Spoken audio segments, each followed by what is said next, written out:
Everyone, আসসালামু আলাইকুম। আমি লিলিয়ান নিউ ইয়র্ক থেকে বলছি। কেমন আছেন সবাই? আশা করি আপনারা অনেক অনেক ভালো আছেন।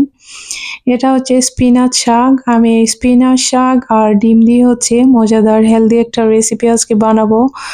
আপনাদের হচ্ছে অনেক বাচ্চারাও কিন্তু এরকম শাক অথবা ডিম খেতে চায় না। আপনারা এভাবে রান্না করে দিলে হচ্ছে এরা অনেক সুন্দরভাবে খেতে পারবে, অথবা আমরা বড় যারা আছি, যারা ডায়েট করছি, তাদের জন্য অনেক বেশি উপকারী। ডায়েট না করলেও প্রবলেম নাই, আপনারা এভাবে একবার ট্রাই করে দেখতে পারেন, এটা অনেক মজা হয়। সো আমি বাচ্চাদের জন্য এটা বলবো, এটা হচ্ছে ভেজিটেবল এগ পিৎজার মতোই এরকম করে বানাবো, বাট আমি কোনো চিজ কিছু দেব না।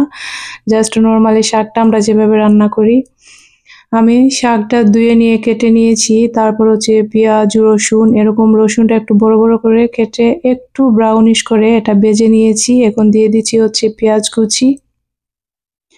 পেঁয়াজটা দিয়ে 1 মিনিটের মতো এটা ভেজে নিয়ে আমি এখানে 2টা কাঁচামরিচ দিয়েছি। আপনারা চাইলে আরো বেশি দিতে পারেন, বাট আমার হাজব্যান্ড যখন এটা এমনি খাবে, হচ্ছে কোনো বাদ দিয়ে খাবে না, জাস্ট এমনিতেই খাবে, এর জন্য আমি ঝালটা একটু কম দিয়েছি।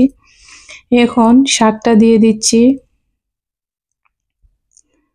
শাকটা দিয়ে এখন হচ্ছে পেঁয়াজ রসুনের সাথে একটু ভালো করে মিক্স করে তারপর ঢাকা দিয়ে এটাকে একটু সফট হওয়ার জন্য এটা ঢেকে দেব। আপনারা এটা একটা ট্রাই করবেন, দেখবেন যে অনেক মজা হয়। আমরা সব সময় আসলে একভাবে রান্না করে খেয়ে খেয়ে কিন্তু আমরা বোরিং হয়ে যাচ্ছি, তাই ডিফারেন্ট ভাবে রান্না করবেন, দেখবেন স্বাদটাও কিন্তু ভিন্ন রকম হয়।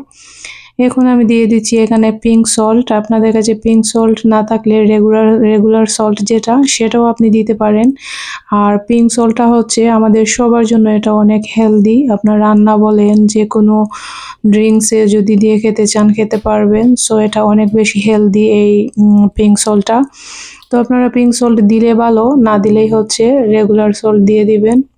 আমার শাকটা হয়ে গিয়েছে। আমি এখন এটার মধ্যে 3টা ডিম এরকম করে ভেঙে দিচ্ছি, আমি কোনো নাড়বো না।